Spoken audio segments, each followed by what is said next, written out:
ಒಳ ಮೀಸಲಾತಿ ವಿಷಯ ಅದು ಮೊಟ್ಟ ಮೊದಲು ಸರ್ವೋಚ್ಚ ನ್ಯಾಯಾಲಯ ತೀರ್ಮಾನ ಕೊಟ್ಟ ಮಾರನೇ ದಿನ ಕರ್ನಾಟಕದಲ್ಲಿ ಮಾನ್ಯ ಮುಖ್ಯಮಂತ್ರಿಗಳಾದಂಥ ಸಿದ್ದರಾಮಯ್ಯನವರು ಮತ್ತು ಉಪಮುಖ್ಯಮಂತ್ರಿಗಳಾದಂಥ ಡಿ ಕೆ ಶಿವಕುಮಾರ್ ಅವರು ಒಂದು ಸ್ಟೇಟ್ಮೆಂಟ್ ಮಾಡ್ತಾರೆ, ಸ್ವಾಗತ ಮಾಡ್ತಾರೆ ಮತ್ತು ಇದನ್ನು ಮಾಡಬೇಕು ಅಂತ ನಿರಂತರವಾಗಿ ಹೋರಾಟ ನಡೀತಿದೆ, ಇದನ್ನು ಮಾಡಬೇಕು ಅಂತ ಒಂದು ತೀರ್ಮಾನವನ್ನು ತೆಗೆದುಕೊಳ್ತೀವಿ. ಅದರಂತೆ ನಾವು ಸರ್ಕಾರದಲ್ಲಿ ಒಂದು ತೀರ್ಮಾನ ಮಾಡಿ ಜಸ್ಟಿಸ್ ನಾಗಮೋಹನ್ ದಾಸ್ ಅವರನ್ನು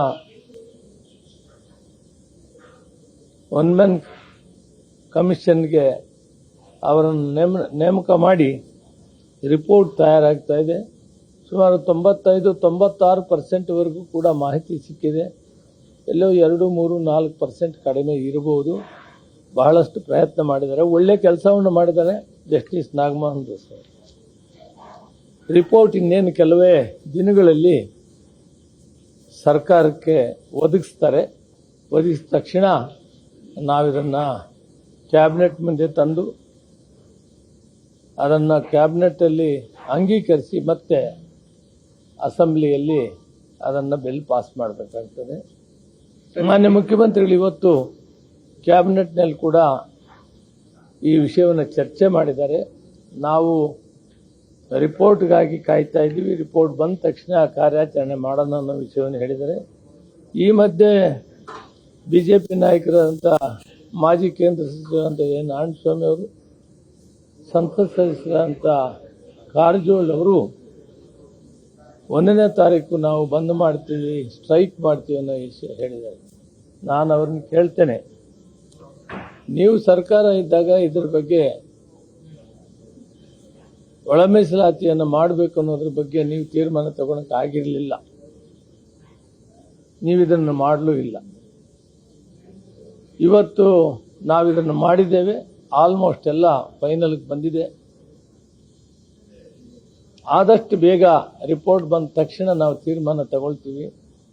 ಇದು ಕಾಂಗ್ರೆಸ್ ಸರ್ಕಾರ, ಮಾನ್ಯ ಮುಖ್ಯಮಂತ್ರಿಗಳು ಮತ್ತು ಉಪಮುಖ್ಯಮಂತ್ರಿಗಳ ನೇತೃತ್ವದಲ್ಲಿ ಇದೊಂದು ಕೆಲಸ 35 ವರ್ಷಗಳ ಸತತ ಹೋರಾಟ, ಮಾದಿಗ ಮೀಸಲಾತಿ ಹೋರಾಟ, ಮಾದಿಗ ದಂಡೋರ ಅಂತ ಹಲವಾರು ಸಂಘ ಸಂಸ್ಥೆಗಳು ಈ ಹೋರಾಟದಲ್ಲಿ ನಿರಂತರವಾಗಿ ಹೋರಾಟ ಮಾಡಿದ್ದರು.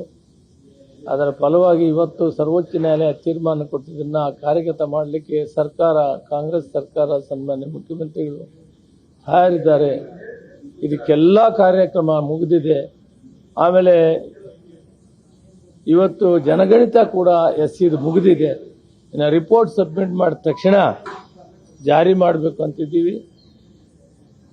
ಸನ್ಮಾನ್ಯ ನಾರಾಯಣಸ್ವಾಮಿ ಅವ್ರಿಗೂ ಕಾರಜೋಳವರೆಗೂ ನಾನು ಮನವಿ ಮಾಡ್ತೀವಿ, ಕೆಲಸ ನಾವು ಮಾಡಿದ್ದೀವಿ, ನೀವು ಇದರಲ್ಲಿ ಏನೂ ಲಾಭ ಬರೋಲ್ಲ, ನಿಮಗೆ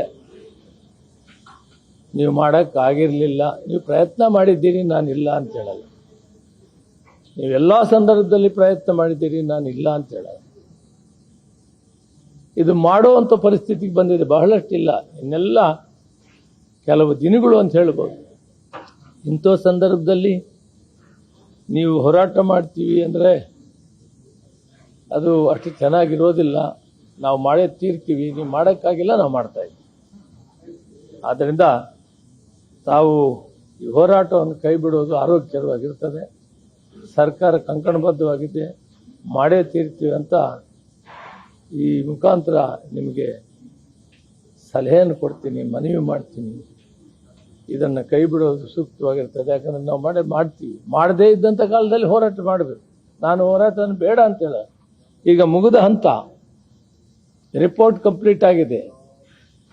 6ನೇ ತಾರೀಕಿಗೆ ರಿಪೋರ್ಟ್ ಕಂಪ್ಲೀಟ್ ಆಗಿದೆ. ಅವ್ರು ಕಂಪ್ಲೀಟ್ ರಿಪೋರ್ಟ್ ರೆಡಿ ಮಾಡಿಬಿಟ್ಟು ಸರ್ಕಾರಕ್ಕೆ ಕೊಟ್ಟ ತಕ್ಷಣ ಕ್ರಮ ಜರುಗಿಸೋಣ ಅಂತ ಮಾನ್ಯ ಮುಖ್ಯಮಂತ್ರಿಗಳು, ಉಪಮುಖ್ಯಮಂತ್ರಿಗಳು ಇವತ್ತು ಕ್ಯಾಬಿನೆಟ್ನಲ್ಲಿ ಇನ್ಫಾರ್ಮಲ್ ಚರ್ಚೆನಲ್ಲಿ ಕೂಡ ರಿಪೋರ್ಟ್ ಬಂದ ತಕ್ಷಣ ನಾವು ಕೆಲಸ ಮಾಡೋಣ ಅನ್ನೋದನ್ನ ಸರ್ಕಾರ ತೀರ್ಮಾನ ತೆಗೆದುಕೊಂಡಿದ್ದೀವಿ. ಇದನ್ನು ಮಾಡೇ ಮಾಡ್ತೀವಿ ನಾವು ಅಂತ ಈ ಮುಖಾಂತರ ತಮಗೆ ತಿಳಿಪಡಿಸ್ತೇನೆ. Thank you. ನ್ಯೂಸ್ ಫಸ್ಟ್, ನಿರ್ಭೀತಿಯಿಂದ ನಿಮ್ಮ ಪರವಾಗಿ.